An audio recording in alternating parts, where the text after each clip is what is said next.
Hey guys, it's Tessa. So, my camera's doing that weird thing again where everything's yellow and I don't know why and I can't fix it. So, sorry. But today you can kind of see we're gonna explore it a little bit more soon. But, we are essentially doing the planning phase of a project I'm really excited for. Because for whatever reason, I just am frothing at the mouth to make this sweater. Basically, long story short, in high school, I had a bunch of friends who were really obsessed with Adventure Time and all of that, and like I loosely watched it. But then one day I saw this sweater that Bubblegum wears in season 7. Okay, I saw this sweater, and I was like, I have to make it, of course. It's honestly not in my color palette, really, that I usually make things out of. I typically lean towards like earthy, darker tones, but let's just get going, and I'll explain more then. I will say this now. If you thought in my videos it was bad that I look at the framey guy, I can't remember what it's called, I'm going to constantly be looking over to make sure my OBS is running correctly because this is the first time I'm using the OBS system, so forgive a gal, okay? But you guys are currently looking at one of my next projects that I am planning to make. I don't think I'll be able to get to this year just because it's November and I have to buy the yarn for it first. But let's get into it. So this sweater that Princess Bubblegum wears is, for some reason, living rent-free in my head and has been for a rather long time. I've also included this photo here. This is a just like a vest that I want to make eventually, and then the Marceline sweater I also really want to make eventually too. But first and foremost, I want to make this sweater. Okay, I've included some yarn samples and some patterns that I can work off of to my benefit essentially. So as we can see, I have these 3 yarns here where I'm highly confident in these are the ones I want to use. These are all the Drops Merino Extra Fine. The green and black cardigan I've been working on, that I think this video is coming out after I talk about it next, but essentially that's now just going to be a brown cropped cardigan, I think, or color blocking, I'm not really sure. But essentially, the yarn used for that one is the Baby Merino Extra Fine. It just means it's a fingering weight instead of a DK. I really like using DK / worsted. So I think I'm pretty content with this choice, especially since this is a superwash merino. And that really just means that the lanolin in it has been removed, I believe, which makes it so it can stretch a lot, or tends to stretch a lot when you block it. And as you can tell from the fit, it is very much a looser fit, baggier fit. I don't think I'm going to do it nearly as long as it appears on Marceline in this photo. I'll probably do it a similar length as the Princess Bubblegum photo. However, the only part I'm kind of stuck on currently is we have these 3 colors. This yellow I thought would be a little bit too yellowy, but looking back at these photos, I think it's perfect. This is the only off-white shade I could find within this range. I think it'll work as well. I don't want a stark white shirt or sweater anyway.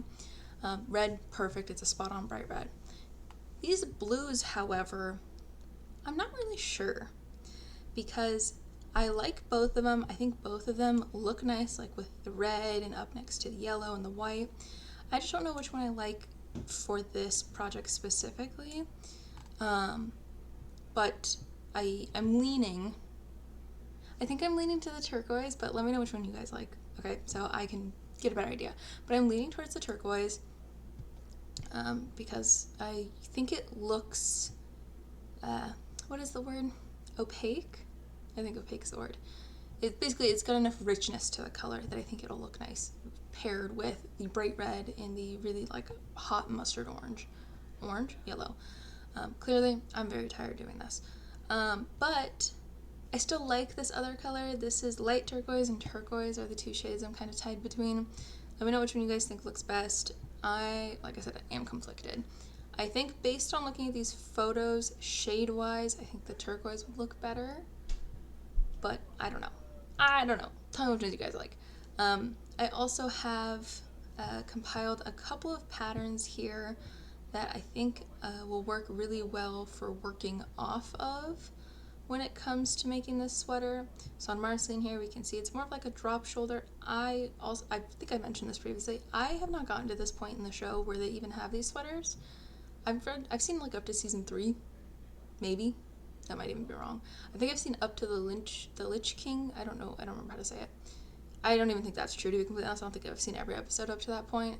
Anyway, point is, I don't know if these are 2 separate sweaters or if these are the same sweater, just on the different persons. But for Marceline here, we can see that the collar is a little bit more of a drop shoulder, or not drop shoulder, off the shoulder, which shouldn't be too difficult because all that really means is I add extra stitches in the collar piece when I'm doing it. And to stop this rolling up as well, I think I'm going to do 2 rows of ribbing and then just go straight into my knitting in the round. If I want to do bubblegums here, which I think I'm leaning to Marceline style, I won't lie. But if I want to do bubblegums here, I could just use the standard collar on all 3 of these and just make it maybe a little bit shorter, and that should more or less do the same thing. But when it comes to these, we have a couple of options specifically when it comes to the shaping that I'm looking for. So as you guys know, I've made the flax sweater a couple different times. I've made the 6-month size for Gibby. I've also made a variation of it, I think at this point it might have been last year, honestly. I don't even really remember. But it's that pink and purple toned sweater. I'll include like something on the screen if I'm correct or not, or I'll put in the thumbnail or something. Anyway, I used the flax sweater as a mold for that as well. I've considered using the halibut sweater as another mold as well. I really like the shaping overall, kind of. And the way these stripes are sitting, because there's no like raglan shaping, it appears, I think doing a round yoke would probably be the best option here, so I might use the halibut sweater as the template. But I've also included these 3 because I think they would be good shaping options. So for the flax sweater and for these other 2, I am going to be on the larger side of the size scale, which is not a big deal for the flax sweater. I believe I'm going to want to knit the highest size they offer to get the same level of looseness. For these 2, the Just sweater only has up to an XL, so I might just have to modify the pattern out, which, no biggie, whatever. But then for the Bobby sweater, it has up to 2X, so what I could again do is just modify the amount of yarn it requires us to use. However, this one is a raglan construction, as we can see. I love when it does that. So my only real concern here would be the buckling that kind of occurs. I keep looking over there as if that's you. But there's buckling that occurs when you do color work in raglans, where you can kind of see the point in which you switch colors. It looks like this one is done with attached sleeves. I don't know if that's really what I want to lean to, just because it's kind of hard to see. This is a better photo for it. So it looks like it's attached here as a drop shoulder. So I'm a little bit worried about just the sleeves, the stripes not lining up properly. So I think my game plan is actually going to be the halibut sweater template, because it's the round yoke. It should work nicely for us. Or for this purpose. I should be able to go from there. With all of that being said, I am going to need to buy a fair amount of this yarn. It is 105 meters, which if I remember correctly is like 95-ish yards. No, is it the other way around? It might be the other way around. Hold on. I'm checking it. Okay, so that's 114 yards. If I remember correctly, the halibut sweater requires... Okay, so the halibut sweater here requires, for the main color, for the size that I want to do, which I think would be a 9 or a 10. I think I did a 7 or 8. I didn't check back in the video originally, but I think I did a 7 or 8. Regardless, it looks like I will probably need about 22 to 2,300 yards, meaning I would need to buy roughly 20 balls of yarn. These are priced at $4.20 a skein, so I think I would only need probably 2 skeins of each of the accent colors. maybe 3 of the red because it looks like it's the largest of the 3 stripes, and I might honestly only need 1 of the blue.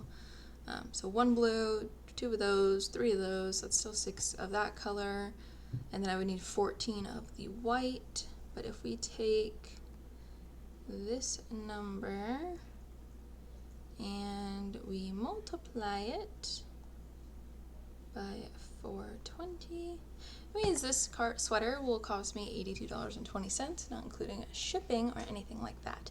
But, so I think my goal here, game plan, walk with me, is I am going to be on a yarn buy ban for most of 2026. If I haven't already, I'll talk more about that in another video, but essentially my yarn stash has just gotten to a point that I literally can't keep up with it. If I keep buying yarn, I just don't have the space for it. I need to start using what I have and going through it that way. It's going to be the easiest way for me to just get through it all. So most of 2026 will be a buy ban for me, which is okay, no biggie. But with that, it means I can't really get to this sweater until probably October or November of next year. My buy ban technically ends in October when I go to Lambtown next, or my buy ban technically doesn't apply for things like orders and such. If I need like certain yarns to fulfill purchases or orders or whatever, then obviously I can buy the yarn. But essentially, I'm going to do my best to not buy any yarn if I don't have to until the mid to early October. And if I can get my yarn then, I should be able to complete the sweater by the end of 2026. Fingers crossed, I think. But that's kind of the goal here. I know this video is kind of a different format than you usually see me in, but I'm hoping to do more videos like this where I kind of take you with me a little bit on the process of kind of how I do this, where I kind of pull my information from, especially when I use like a pattern and I'm just integrating like colors versus like a solid, yarn or something like that. But let me know what you think. Let me know about those blues. Let me know what you think about this project. Let me know what you think about the buy ban. Do you think I should use a circular yoke? Do you think I should do the raglan and just say screw it? I don't know. But that's all I have for this video. So if you guys enjoyed it, leave a comment below. If you can answer any of those questions, I would appreciate it greatly. And I will see you guys next time. Bye.